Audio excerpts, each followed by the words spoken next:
Hello friends, स्वागत है आपका अगस्त्य क्लासेस में। मैं शालू रानी। आज हम ये पढ़ेंगे उत्प्लावकता और आर्किमिडीज का सिद्धांत। तो इसको पढ़ने से पहले हम आज एक छोटा सा एक्सपेरिमेंट देखते हैं करके। वो इसके ऊपर ही है। एक्सपेरिमेंट करके ये अच्छे से समझ में आएगा। तो पहले एक्सपेरिमेंट करते हैं और फिर देखते हैं इसको।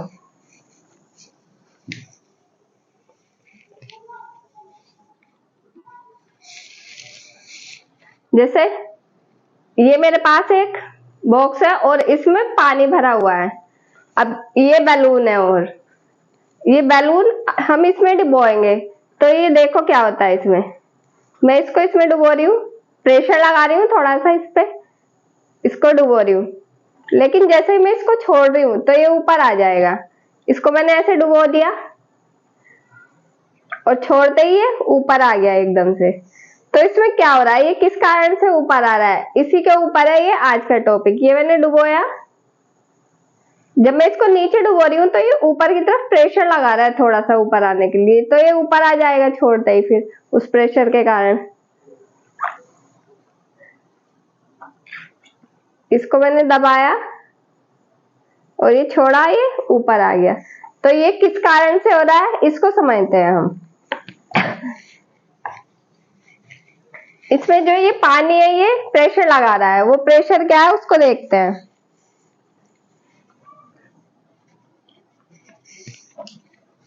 जैसे हमने अभी ये एक्सपेरिमेंट करा उसको समझते हैं। ये हमारे पास कोई भी पोर्ट है, इसमें कोई भी लिक्विड भरा हुआ है। वो पानी लिया था हमने, यहाँ पे हम कोई लिक्विड लेंगे। अब इसमें हम कोई भी चीज डुबोते हैं, कोई भी वस्तु हो सकती है, उसको हम डुबोएंगे। जैसे यहाँ पे है वो कहीं भी रुक सकती है, जरूरी नहीं है कि वो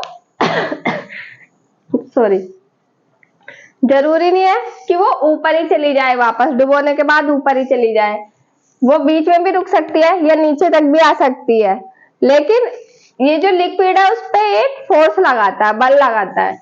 तो वो जो बल लगा रहा है इस वस्तु पे, जो ये लिक्विड बल लगा रहा है, उसको उत्प्लावन बल बोलते हैं। उत्प्लावन बल क्या होगा, जब हम किसी वस्तु को इसमें डुबो रहे हैं तो ये जो लिक्विड है इसके ऊपर एक फोर्स लगा रहा है ऊपर की तरफ, मतलब गुरुत्वाकर्षण बल के विपरीत। गुरुत्वाकर्षण बल नीचे की तरफ लगता है और ये लिक्विड ऊपर की तरफ लगाएगा इसमें।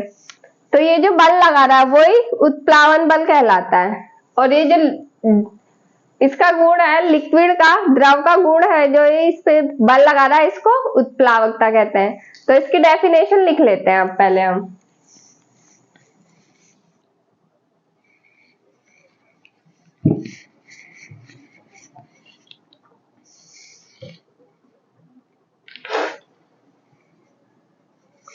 इसकी डेफिनेशन लिखते हैं। जब किसी पिंड को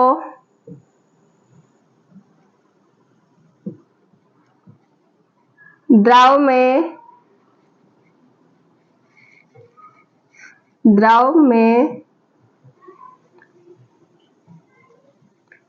पूर्ण या आंशिक रूप से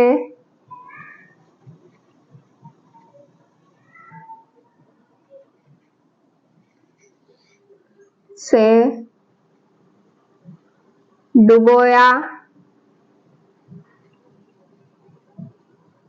जाता है तो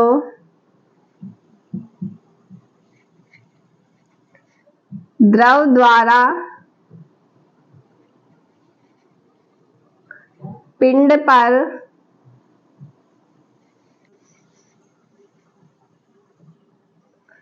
गुरुत्वाकर्षण बल के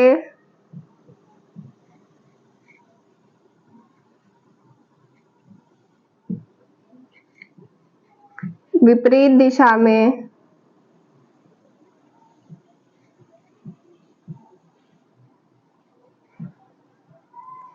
एक बल कार्य करता है।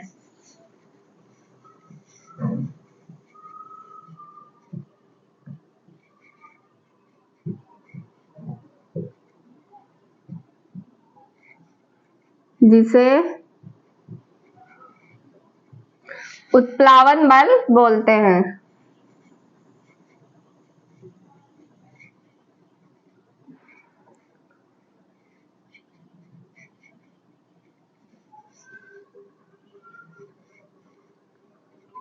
उत्प्लावन बल कहा जाता है तथा द्रव का यह गुण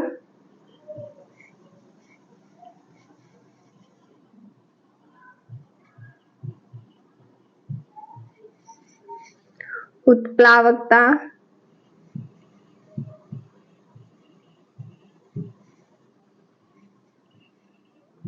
कहलाता है।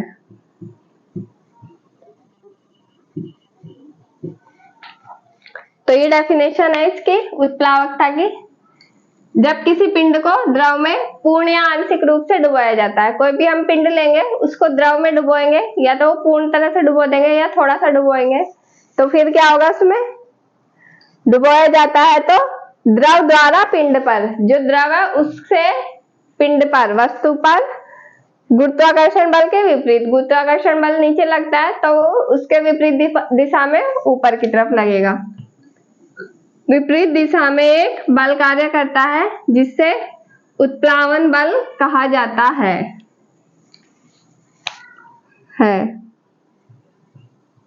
तथा द्रव का यह गुण उत्प्लावकता कहलाता है। द्रव जो फोर्स लगा रहा है उसका जो ये गुण है ये उत्प्लावकता कहलाता है। तो ये उत्प्लावन बल जो होता है वो जो हम पिंड यूज कर रहे हैं, जो भी पिंड ले रहे हैं उसके द्वारा जो द्रव हटाया जा रहा है, जितना द्रव हटेगा उसके भार के बराबर होगा। तो उत्प्लावन बल को हम कैसे ज्ञात कर सकते हैं? उत्प्लावन बल बराबर पिंड द्वारा हटाए गए द्रव का भार। जो उत्प्लावन बल होगा वो पिंड द्वारा हटाए गए द्रव के भार के बराबर होगा। जैसे हमारे पास ही एक पॉट है, हमने इसमें एक लिक्विड भर लिया, यहां तक भर लिया, और ये इधर एक पाइप लगा हुआ है कि यहाँ से फालतू जो लिक्विड है वो बाहर निकलेगा। अब हम इसमें कोई भी वस्तु डुबो रहे हैं, कोई भी पिंड लेंगे, इसको हम अंदर डुबोएंगे इसमें, तो जब ये अंदर डूबेगी तो इसमें कुछ लिक्विड आ जाएगा यहाँ से, क्योंकि इसका वो लेवल ऊपर जाएगा, ऊपर जाने से वो इसमें बाहर निकल जाएगा, वो इधर इकट्ठा हो जाएगा। तो हमने उसको इसमें इकट्ठा कर लिया। अब इसका भार करेंगे हम, पिंड द्वारा हटाए गए द्रव का भार। पिंड जितना द्रव हटा रहा है वो हमारे पास इधर आ जाएगा, तो इसका जो भार होगा वो उत्प्लावन बल के बराबर होगा। तो इस तरह से हम उत्प्लावन बल निकाल सकते हैं। तो ये अच्छे से समझ में आ गया होगा। इसको एक बार फिर से देख लो। उत्प्लावन बल क्या है? जब किसी पिंड को द्रव में पूर्ण या आंशिक रूप से डुबोया जाता है। किसी भी पिंड को लेंगे हम, उसको द्रव में डुबोएंगे तो द्रव द्वारा पिंड पर गुरुत्वाकर्षण बल के विपरीत दिशा में एक बल कार्य करता है। गुरुत्वाकर्षण बल के विपरीत दिशा में जो द्रव द्वारा लग रहा है उसे उत्प्लावन बल कहा जाता है तथा द्रव का यह गुण उत्प्लावकता कहलाता है। वो जो बल लग रहा है वो उत्प्लावन बल है और द्रव का यह गुण उत्प्लावकता कहलाता है। और अब हमें उत्प्लावन बल का मान निकालना है, तो कैसे निकालेंगे? जब हम पिंड को उसमें डाल रहे हैं तो वो थोड़ा जो द्रव है उसको हटाएगा, उस द्रव को जो हटाएगा उसका भार जितना भी आएगा वो उत्प्लावन बल के बराबर आएगा। अब हम आगे देखते हैं आर्किमिडीज का सिद्धांत।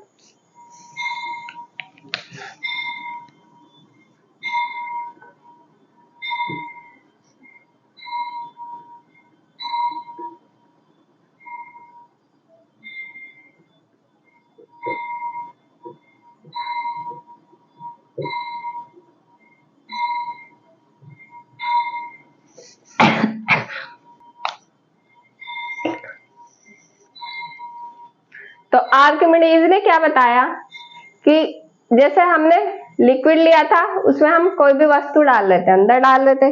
जैसे ये हमारे पास था, ये लिक्विड है हमारे पास, इसमें हम कोई भी वस्तु अंदर डालते हैं, कोई भी पिंड डालते हैं अंदर। तो जब हम इसके अंदर उसको ले जाते हैं तो उसका भार हमें थोड़ा सा कम लगता है। जैसे भार अभी तो ये भार है, जितना इसमें अब भार है, वेट जितना इसका अब है, जब हम इसको इसमें डालेंगे तो ये हमें कम लगेगा थोड़ा सा। तो वेट मतलब लिक्विड में जब ये जाता है तो इसका वेट कम महसूस होता है, क्योंकि इस पे उत्प्लावन बल कार्य कर रहा है, ज्यादा फोर्स नहीं लग रहा नीचे की तरफ, ऊपर की तरफ भी लग रहा है उत्प्लावन बल, इसलिए इसका वेट हमें कम लगेगा थोड़ा सा लिक्विड के अंदर जाने पर।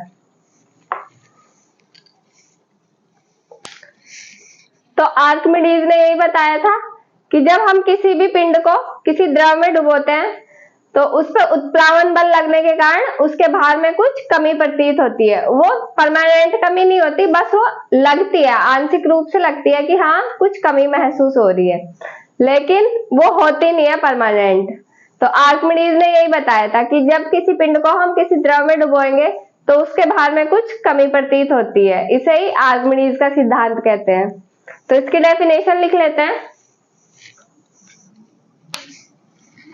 जब किसी पिंड को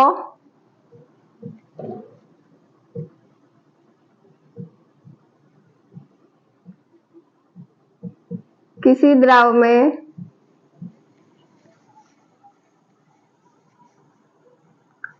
पूर्ण या आंशिक रूप से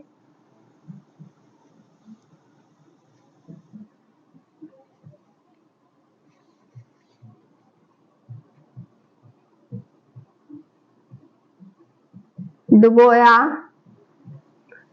जाता है तो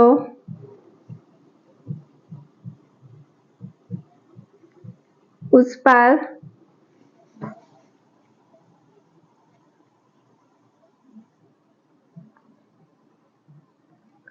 उत्प्लावन बल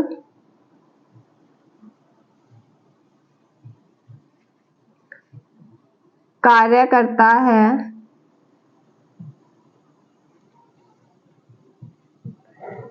जिस कारण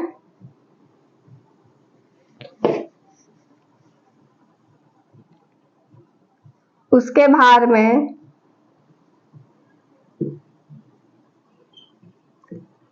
कुछ कमी प्रतीत होती है।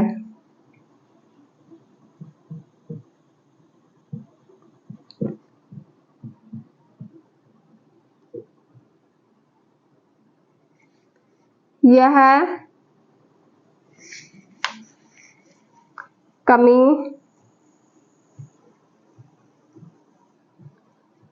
पिंड द्वारा हटाए गए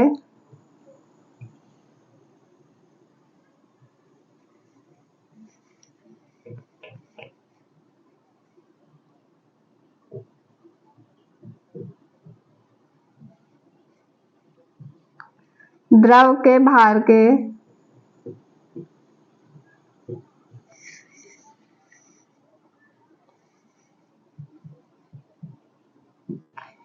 बराबर होती है।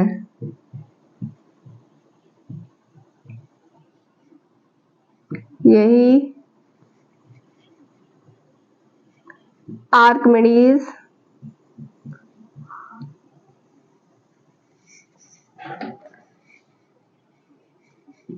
का सिद्धांत है।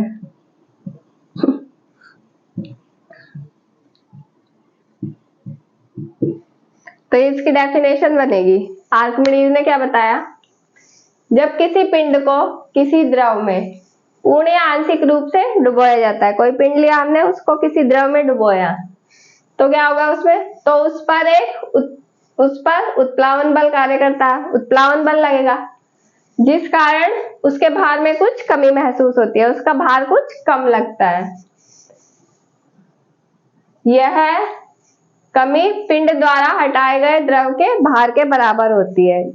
जो पिंड द्वारा द्रव हट रहा है उसका जब हम वेट करेंगे, वो जो वेट आएगा वो उसके जो भार में कमी हो रही थी उसके बराबर आएगा, बराबर होती है। यही आर्किमिडीज का सिद्धांत है। यही बताया था उसने कि कोई भी हम पिंड लेंगे, उसको लिक्विड में डुबोएंगे, जब उसको लिक्विड में डुबोएंगे तो उसका जो पानी है वो कुछ बाहर आ जाएगा, मतलब उसका लेवल ऊपर होएगा, या अगर उसमें कट लग रहा है कहीं तो वो उतना ही बाहर निकल जाएगा जितना वो ऊपर आ रहा था। तो उसको हम अलग कर लेंगे, फिर उसका हम वेट करेंगे तो उससे हमें पता चल जाएगा कि उसके पिंड के वेट में कितनी कमी आ रही। पिंड के वेट में जितनी कमी आएगी उसके जो लिक्विड हट रहा है उसका जो भार है उसके बराबर होगी। जैसे हम इसको ऐसे समझ सकते हैं, ये हमने एक बर्तन लिया, इसमें हमने ये पिंड डाला,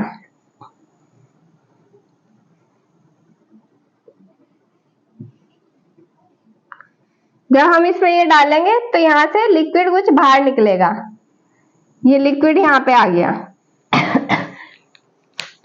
अब हम इसका वेट करेंगे, इसका जो वेट करेंगे हम, मान लो ये 2 किलो आया, मान लो ये 2 किलो आया, तो इसका मतलब क्या है, इस पिंड के वेट में भी 2 किलो वजन कम हो रहा है जब ये इसमें लिक्विड में है। तो यही बताया था आर्किमिडीज ने कि जब हम इस पिंड को इसमें डालेंगे इसके बाहर में जितनी कमी आएगी उतना ही द्रव्य हटाएगा। अब हम इसको आगे देखते हैं।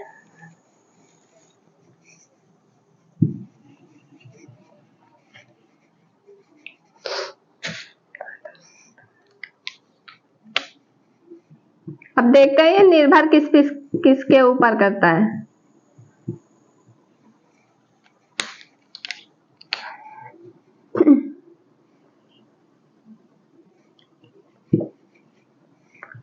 द्रव का आयतन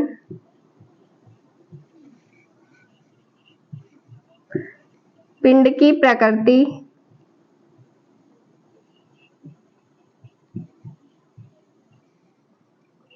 घनत्व, ये इन तीनों चीजों के ऊपर डिपेंड करेगा।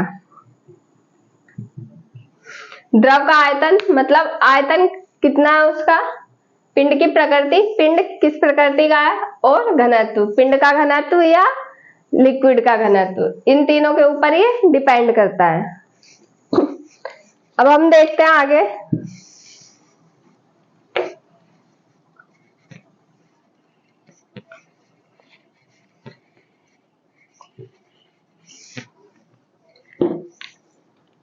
हम कोई पिंड मान लेते हैं, उसका वेट W है, या W1 मान लेंगे।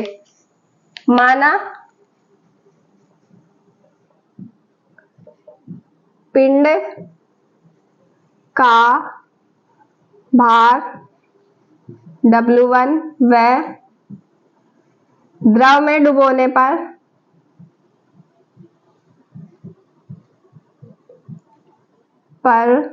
भार W2 है, तो हटाए गए द्रव का भार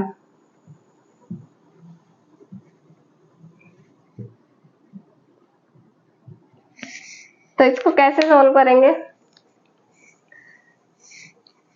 पिंड का भार W1 है और लिक्विड में अंदर जाएगा उसका भार W2 है। अगर हम इसमें से इसको माइनस कर दें तो हमारे पास इसके जो भार में कमी आई है वो आ जाएगी, और जो इसमें कमी आ रही है वही हटाए गए द्रव का भार होगा। तो इसको हम यहाँ लिख सकते हैं, हटाए गए द्रव का भार बराबर W1 माइनस W2। यदि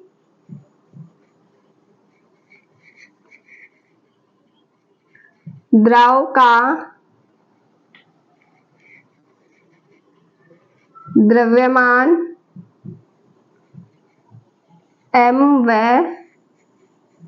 घनत्व d है, तो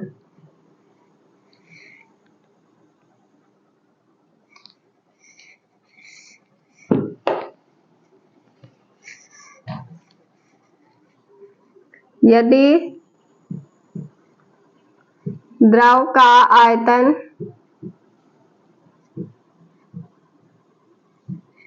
V व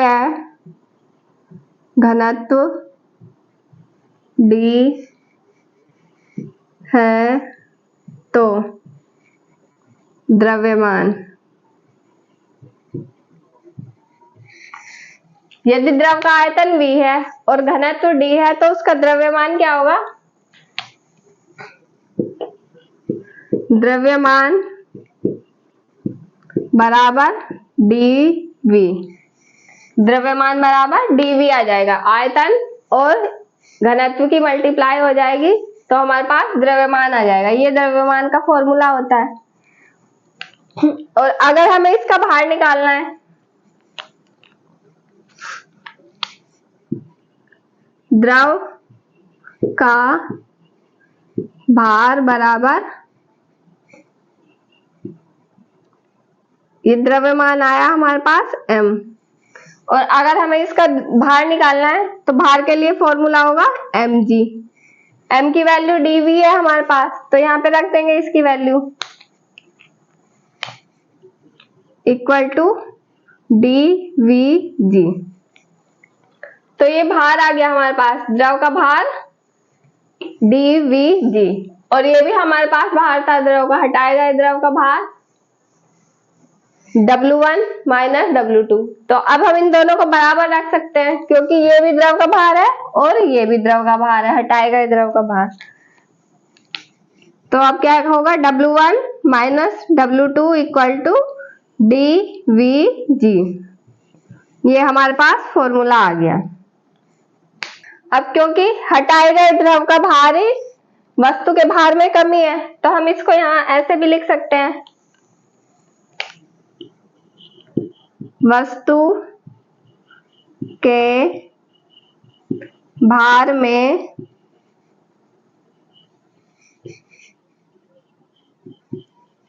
आभासी कमी W1 minus W2 equal to VDG। हम इसको इस तरह से भी लिख सकते हैं। तो वस्तु के भार में आभासी कमी, वस्तु के भार में जो कमी निकालनी है तो हम फिर इस फॉर्मूले को रख के आराम से निकाल सकते हैं। और ये घनत्व के ऊपर डिपेंड करता है, जितना ज्यादा घनत्व होगा किसी चीज का उतनी ही वो डूब जाती है, ज्यादा डूबती है। मान लो कोई भी पिंड लिया है, उसका घनत्व ज्यादा है तो वो डूब जाएगा, कम घनत्व है तो नहीं डूबेगा।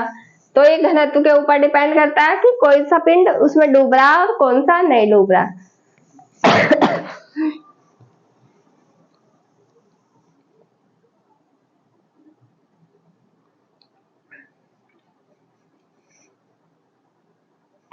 तो आज की क्लास में इतना ही था। इसको देख लेना, 2-3 बार अच्छे से समझ में आ जाएगी, और पिछली क्लासों को भी देखते रहना, रिवीजन करते रहना। अच्छे से रिवीजन होता रहेगा तो वो याद रहेगा, दिमाग में सेट होता रहेगा, वो माइंड में सेट हो जाता है, उसको कई बार रिवीजन करते हैं। तो आज की क्लास में इतना ही है। क्लास अच्छी लगी हो तो शेयर करें, लाइक करें, कमेंट करें और चैनल को सब्सक्राइब करें। Thank you.